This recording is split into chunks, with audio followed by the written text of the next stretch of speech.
Bonsoir la famille, c'est reparti pour une nouvelle vidéo. Ce soir, nous allons parler du monkey branch, du gaslighting et de l'hypergamie féminine. Alors, trois thèmes intéressants.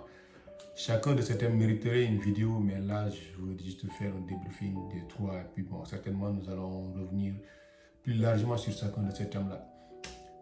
Ce soir, c'est parti, on parle du monkey branch. Le monkey branch, sans perdre du temps. Bon, s'il vous plaît, d'abord, n'oubliez pas de liker la vidéo et de vous abonner si vous ne l'avez toujours pas fait. Ça me fera plaisir et ça va beaucoup m'aider. Merci. Bon, parlons du monkey branch. Le monkey branch, c'est un phénomène que le plus souvent utilisé par les femmes. Quand une femme veut quitter, ou bien quand une femme trouve un autre mec beaucoup plus intéressant que son ancien mec, elle ne quitte pas directement son mec. Non. Elle pratique le phénomène du monkey branch. C'est quoi le phénomène du monkey branch? Avant de quitter son mec, elle s'assure d'abord d'avoir réellement l'autre mec. C'est-à-dire, monkey branch, c'est en anglais. Monkey, ça veut dire singe, non, branch, ça veut dire branche. Ce qui veut dire la branche du singe. Un singe, la manière dont vous voyez les chiens monter les arbres, un singe n'abandonne jamais l'autre branche s'il ne tient pas l'autre branche. C'est comme ça, c'est ce phénomène-là. Une femme ne va jamais abandonner son copain si elle ne tient pas réellement l'autre copain. Vous voyez, elle peut être là avec l'autre copain, mais si la relation n'est pas réellement solide, elle ne va pas quitter l'ancien copain. C'est ce qu'on appelle le phénomène du monkey branch. Vous comprenez? Sans tarder, on va aller encore avec le gaslighting. On va parler du gaslighting. Le gaslighting, là, c'est pour les pros. Parce que vous pouvez voir une personne vous faire croire que vous êtes la mauvaise personne. Alors qu'en réalité, vous n'êtes pas mauvais ou bien vous ne êtes pas trompé. C'est la personne même qui joue le jeu qui vous fait croire que vous êtes ainsi alors que vous ne l'êtes pas. Par exemple, quelqu'un qui décide de vouloir vous culpabiliser. Voilà. Cette personne-là, quand elle décide de vouloir vous culpabiliser, elle va tout faire pour que vous pensez que vous êtes coupable, c'est vous le fautif. Prenons un exemple de terre à terre. Par exemple, vous me voyez à travers la fenêtre, vous êtes au dehors, vous voyez la lumière à travers la fenêtre, la lumière qui s'allume et s'éteint, qui s'allume et s'éteint, qui s'allume et s'éteint. Vous voyez que la lumière s'allume et s'éteint. Et vous venez m'en parler, vous me dites, mais je voyais tout à l'heure dans la chambre qu'il y avait la lumière qui s'allumait et qui s'éteignait. Je vous dis non, vous vous êtes trompé, la lumière ne s'allumait pas, s'éteignait. Elle était stable. Moi, j'étais dans la chambre à cette époque-là, mais il n'y avait pas ce problème-là. Vous dites, mais moi, je l'ai bien vu. Je vous dis non, vous ne l'avez pas bien vu.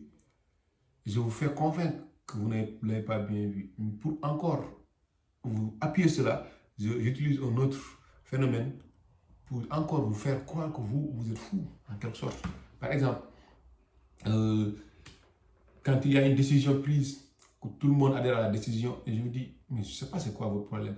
Tout le monde est d'accord avec cette décision, sauf vous. Est-ce que vous ne devez pas vous revoir? Est-ce que vous ne devez pas revoir votre attitude? Ou bien, je dis une chose, tout le monde rigole. Même si la chose n'est pas réellement, forcément, bon, tout le monde n'a pas rigolé, mais je vous fais croire que tout le monde a rigolé quand j'ai fait cela chez eux, parce que vous n'étiez pas là. Je vous fais croire que tout le monde a rigolé quand j'ai fait cette bêtise-là, mais vous n'avez pas rigolé.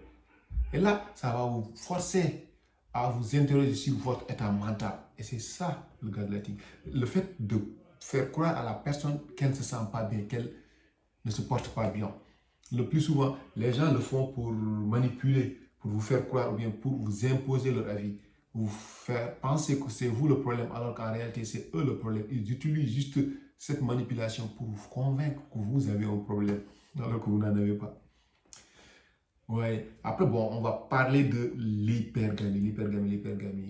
Ouais. L'hypergamie féminine, ça c'est pour les femmes. L'hypergamie féminine, c'est pratiqué par les femmes. L'hypergamie, c'est quoi? C'est le fait de vouloir un autre beaucoup plus meilleur que celui qui est avec toi. Je pense que tout le monde a constaté que les femmes ne ferment jamais leurs options quand elles sont en couple, quand elles sont en relation avec quelqu'un. Une femme ne ferme jamais ses options. Même si elle ne va pas trahir, ne pas fermer ses options ne veut pas dire qu'elle va trahir parce que les femmes, même si elles sont mariées, elles ont encore besoin de la validation l'approbation des autres. Elles ont encore besoin d'entendre des mots doux venant d'autres personnes, que d'autres personnes leur disent qu'elles sont encore intéressantes, qu'elles sont belles, qu'elles sont mignonnes, passer par là, des choses comme ça. Vous voyez, et ça c'est l'hypergamie. Une femme qui pratique l'hypergamie, elle est là, elle ne ferme pas ses options, elle est très ouverte, elle est avec toi. Et si toi, tu stagnes, si toi, tu dors sur tes lauriers et que tu penses que celle-là, c'est ma femme, elle est acquise maintenant, que c'est ma femme, je ne veux plus la perdre, et que tu commences à t'endormir, et si elle voit un autre homme beaucoup plus intéressant que toi, par exemple, qui a beaucoup plus de capital, soit le capital financier, soit le capital notoriété, soit le capital culturel, entre autres, vous voyez, et que toi, tu n'as que deux des capitaux alors que lui, il a les 4 capitaux, par exemple. Tu penses qu'elle va rester avec toi? C'est une question. Tu penses qu'une femme va fermer ses options pour rester avec toi uniquement? Non, non, non, non, non, non. Elle peut ne pas te trahir, mais elle ne va pas fermer ses options.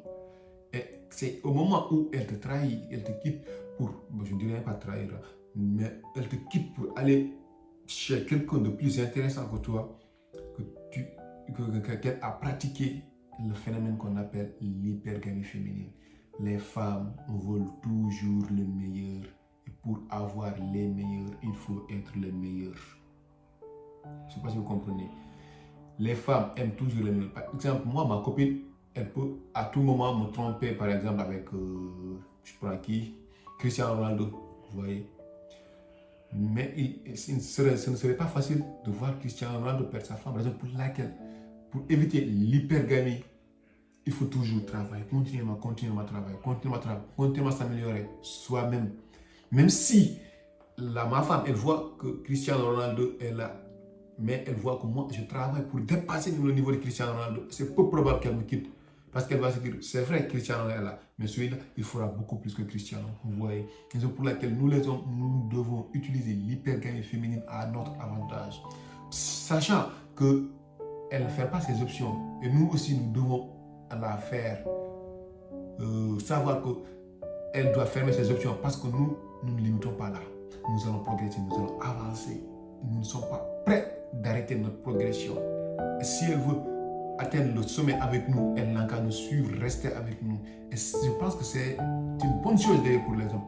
L'hypergamie féminine, c'est une bonne chose pour les hommes, dans la mesure où l'hypergamie féminine permet à l'homme de s'améliorer continuellement, Et je pense que le fait que tu t'améliores, peut-être tu le fais pour ne pas perdre la femme, mais tu le fais en réalité pour toi-même, parce que quand tu t'améliores, l'amélioration t'appartient. C'est ce que j'avais à vous dire. Je vous salue les gars. N'oubliez pas de liker et de vous abonner.